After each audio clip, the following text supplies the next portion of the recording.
நான் வரி கட்டிட்டேன், சினிமாவில் நடிச்சிட்டேன், நீங்க கேட்ட டான்ஸ் எல்லாம் ஆடி காட்டிட்டேன், எனக்கு என்ன தெரியுமோ அதெல்லாம் செஞ்சு காட்டிட்டேன், ஆக என் கடமை முடிஞ்சதுன்னு நான் போக முடியாது.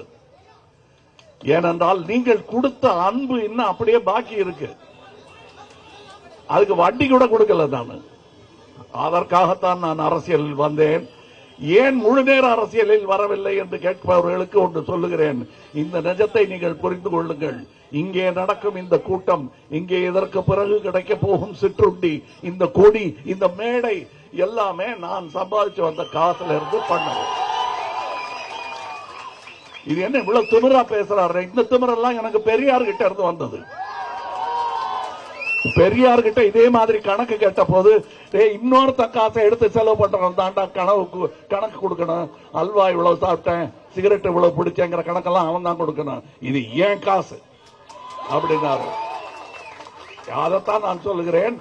இதையே தான் என்னுடைய கட்சிக்காரர்களும் சொல்ல வேண்டும். இது ஏன் காசை நான் பண்றேன். ஏன்னா இந்த பொய்யெல்லாம் இனிமே சொல்லிட்டு இருக்க முடியாது. நம்மளுடைய எலெக்ஷன் கமிஷன் சொல்றாங்க, ஒரு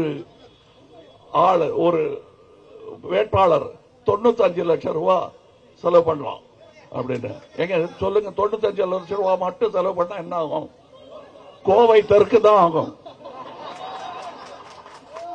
இப்ப என்ன சொல்றீங்க? நீங்களே கிண்டல் அடிக்கிறீங்களே. ஆமா, நான் கோவையில் தோற்றேன் என்பது 1728 ஓட்டுகள் அல்ல. என்னுடைய தோல்வியாக நான் கருதுவது எது என்பதை சொல்லுகிறேன். அதுதான் நமது தோல்வியும். 900 பேர் ஓட்டு போடலாங்க, 90,000 பேர் ஓட்டு போடலாங்க. 90,000 பேர் அந்த இடத்துல ஓட்டு போடல. இன்னும் சொல்ல போனா இந்தியாவிலேயே 40% ஓட்டு போட மாட்டேங்கிறாங்க. அவங்க எல்லாம் ஓட்டு போட்டாங்கன்னா எல்லாம் சரியாயிடும். நீங்க என்ன கேள்வி கேட்கறத விட்டுட்டு அவங்கள கேள்வி கேளுங்க. முழு நேர அரசியல்வாதியான்னு என்ன கேட்கறீங்களே, நீங்க முழு நேரம் என்ன? முழு நேர குடிமகன் கூட இல்ல. 40% ஓட்டு போடாம வீட்டுல உட்கார்ந்துருக்கீங்க. அப்ப 95 லட்சம் ரூபாய் மட்டுமே செலவு பண்ணக்கூடிய ஒரு நேர்மையானவன் ஜெயிக்கவே முடியாது. அதுக்கு காரணம் நீங்க தான் உங்க மேல குத்தத்தை போட்டுட்டு நான் இதோட நிறுத்திக்கிறதா இல்ல. என்ன அரசியலுக்கு வர வைக்கிறது ரொம்ப கஷ்டம், நாங்க போக வைக்கிறது அதை விட கஷ்டம்.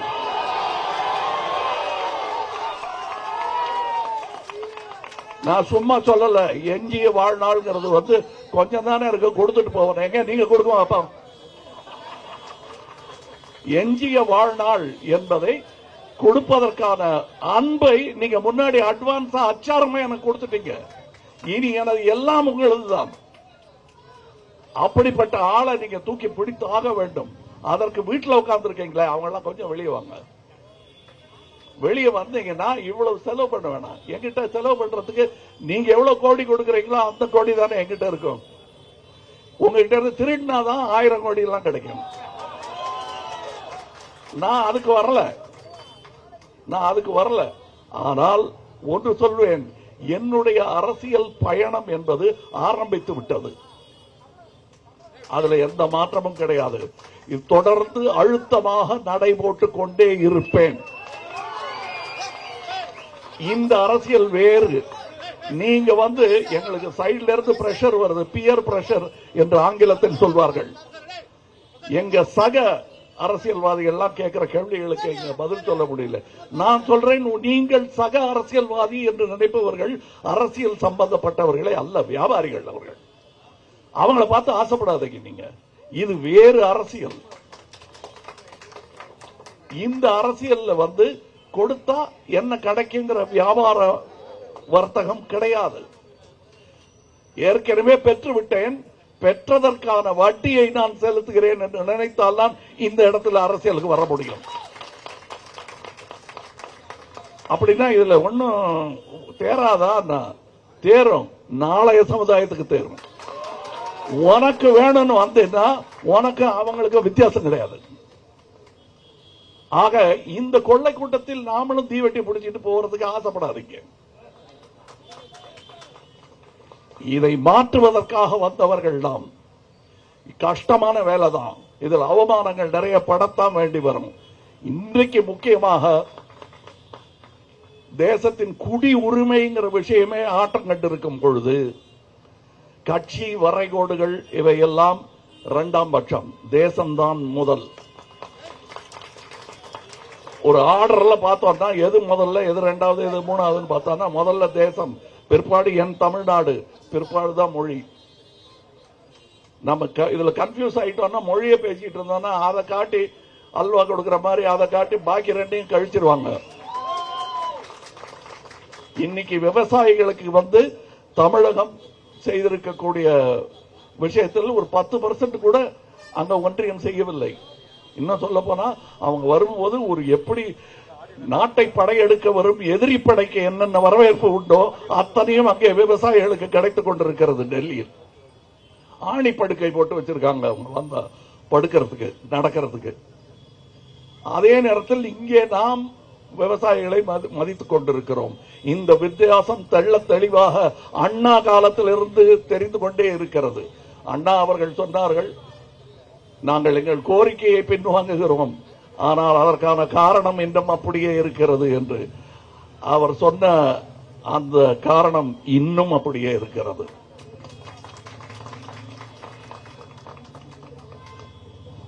தெற்கு தேஞ்சா பரவாயில்ல அப்படின்னு நினைக்கக்கூடிய ஒரு மையம் அங்கே இருக்கிறது. அது தவறு. நாம் செய்த நன்மைக்காக, நாம் செய்த தேச தொண்டிற்காக இன்று தண்டிக்கப்படுகிறோம். சீட்டு அவங்களுக்கு எண்ணிக்கை கூட்டி கொடுக்கிறாங்க. நாம தேசத்தின் நலன் என்று நினைத்து குடும்ப கட்டுப்பாடு செய்து 2 வேணாம், 1 போதும், 1 கூட வேணாம், நாங்க இருக்கிறத வச்சு பண்ணிக்கிறோம்னு செஞ்ச அந்த தேசப்பற்றிற்காக இன்று தண்டனை. நமக்கு இடம் கிடையாது, குரல் கிடையாது. ஆனா நீங்க அப்படி எங்களுடைய அளவை, எங்களுடைய விஸ்தீரணத்தை புரிந்து கொள்ள வேண்டும் என்றால் வருமானம் எந்த ஸ்டேட்ல இருந்து வருதுன்றத சென்டர் கணக்கெடுக்கட்டும். முதல் 3 ஸ்டேட்ல தமிழகம் இருக்கும். நம்ம கொடுக்கிற ஒவ்வொரு ரூபாய்க்கும் 29 பைசா தான் திரும்பி வருது. ஆனா அதையே இன்னைக்கு சீட்டு நிறைய வச்சிருக்கிற எம்பி, பீகார், யூபி சொல்ல முடியாது. அவங்களுக்கு 4 ரூபாய் கிடைக்குது. இந்த அண்ணன் தம்பி சண்டை போட்டுக்கிட்டு இருக்க வேணாம்.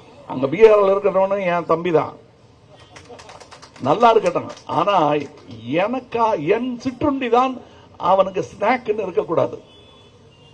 ஓஞ்ச நேரத்தில் ஒரு மாதிரி வாய் நமனமான்னு இருக்க, என்ன பண்ணலாம்னா அதை அடுத்தவன் சாப்பாட்டை எடுத்து சாப்பிட வேண்டியதான் இருக்கக்கூடாது. எல்லாருக்கும் சமமான உரிமை இருக்க வேண்டும். நாடே அப்படித்தான் இருக்கின்றோம். நான் ஒண்ணு சொல்லுகிறேன், இந்த ஏழ்மைன்னு சொல்லிட்டு இருக்கோமே, அந்த ஏழ்மை நிரந்தர நிலைமை அல்ல, நீங்கள் நினைத்தால் மாற்றக்கூடிய ஒன்று. மீண்டும் மீண்டும் அதில் உழந்து கொண்டிருக்கிறீர்கள். ஒரு ஓட்டுக்கு 5000 ரூபாய் கொடுத்தா வாங்கிடலான்னு வாங்குறதுக்கு தெரியுமா? நீங்கள் இழப்பது 50 லட்சம் ரூபாய். நீங்க அவங்க உங்களுக்கு கொடுக்கறது அட்வான்ஸ், வட்டியோட அதை வசூலிக்கத்தான் போறாங்க. அதனாலதான் ஓட்டு காசு வாங்காதீங்கன்னு சொல்றேன் தவிர, அப்ப நீங்க கொடுப்பீங்களா? நான் கொடுப்பேன். எப்ப கொடுப்பேன்? நான் செத்ததுக்கு பிறகு உங்களுக்கு சேரும். இன்சூரன்ஸ்